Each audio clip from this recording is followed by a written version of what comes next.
कुछ theoretical question भी आपके एग्जामिनेशन में आते हैं। जैसे यहाँ पे आप कॉम्प्लेक्स कंपाउंड का क्वेश्चन देख रहे हैं कि एम्बीडेंटेट लिगेंड्स और डेंटिसिटी ऑफ लिगेंड्स और crystal field splitting in an octahedral field.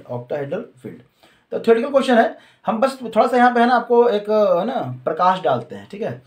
प्रकाश डालेंगे हम लोग यहाँ पे थोड़ा सा कि एम्बीडेंटेड है क्या। तो ये लिगेंड्स ऐसा लिगेंड जिसके पास दो कोऑर्डिनेटिंग साइट है लेकिन एट ए टाइम एक ही यूज करता है, मतलब टू कोऑर्डिनेटिंग साइट मतलब only one is used at a time, ठीक है। एक बार में एक ही यूज करता है। तब ऐसे होंगे कौन, तो हम लोग एग्जांपल में लेते हैं CN, मतलब एम्बीडेंटेड लिगेंड जब भी होगा तो एक लोन पेयर वाला एलिमेंट उसके पास जरूर होगा। ये ना ध्यान रखिए कि लोन पेयर वाला होना चाहिए, ठीक है।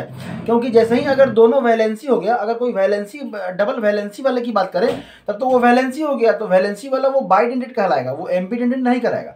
और जिस भी लिगेंड्स में एक लोन पेयर वाला है, जैसे यहाँ पे अगर हम साइनाइड ग्रुप लिखे हैं तो एक कार्बन का है वैलेंसी, तो या तो ये यूज करेगा या नहीं तो फिर आपका क्या यूज करेगा, लोन पेयर यूज करेगा। तो आपका एम्बीडेंट ऑलमोस्ट आप लोग पढ़ चुके हैं, बस एक बार है ना थोड़ा सा प्रकाश डाल देते हैं, ठीक है।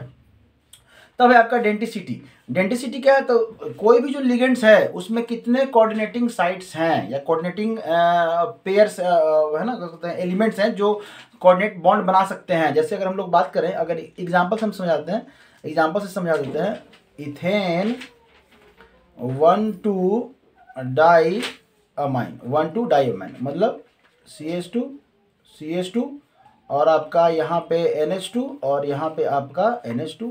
तो ये जो है ना दोनों ये कोऑर्डिनेटिंग साइट है, यहाँ पे एक ये कोऑर्डिनेटिंग साइट हो गया और एक ये कोऑर्डिनेटिंग साइट हो गया। तो जितने हो गए तो यहाँ पे डेंटिसिटी कितना हो गया, इसका 2 हो गया डेंटिसिटी है। तो डेंटिसिटी मतलब कि जितने कोऑर्डिनेटिंग साइट हैं किसी भी लिगेंड्स के, ठीक है। चलिए, तब है आपका crystal field splitting in an octahedral. Octahedral में क्या है ना, टेट्राहेड्रल ऑक्टाहेड्रल दो टाइप का आपका डी ब्लॉक जो है वो दो टाइप का डीजेनरेट ऑर्बिटल्स जो है डी के 1 2 3 4 5 ये दो तरह से स्प्लिट करते हैं, ठीक है। यहाँ पे ध्यान रखिएगा, दो तरह से स्प्लिट करते हैं। अगर बात करते हैं ऑक्टाहेड्रल का और आपका बात करते हैं यहाँ पे आपका टेट्राहेड्रल का, ठीक है, टेट्राहेड्रल का।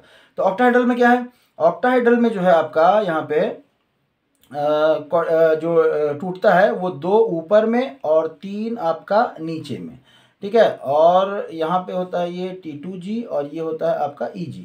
और टेट्राहेड्रल की बात करें तो जो ऑर्बिटल है वो इस तरह से आपका ब्रेक करेगा, 2 नीचे में EG और यहाँ पे T2G, ये याद रखिएगा। तो इसी को हम लोग है ना splitting crystal field splitting in an octahedral, किस तरह से स्प्लिट करेगा ऑक्टाहेड्रल में, तो ये ऑक्टाहेड्रल में इस तरह से स्प्लिट करेगा। 5 ऑर्बिटल है तो नीचे में 3 जाएगा और ऊपर में 2, ठीक है। याद रखिए, कैसे याद रखिएगा, तो ऑक्टाहेड्रल या टेट्राहेड्रल कितना होता है 4 का आधा कितना होता है 2, तो 2 कहाँ जाएगा नीचे। और ऑक्टाहेड्रल मतलब आपका 6 का आधा कितना होता है 3, तो 3 यहाँ पे। तो इस तरह से याद करेंगे तो आसानी से हो जाएगा। थ्योरेटिकल क्वेश्चन है, इसमें ज़्यादा दिमाग लगाने की जरूरत नहीं, एक बार आप पढ़ लेंगे तो आपका समझ में आ जाएगा, ठीक है।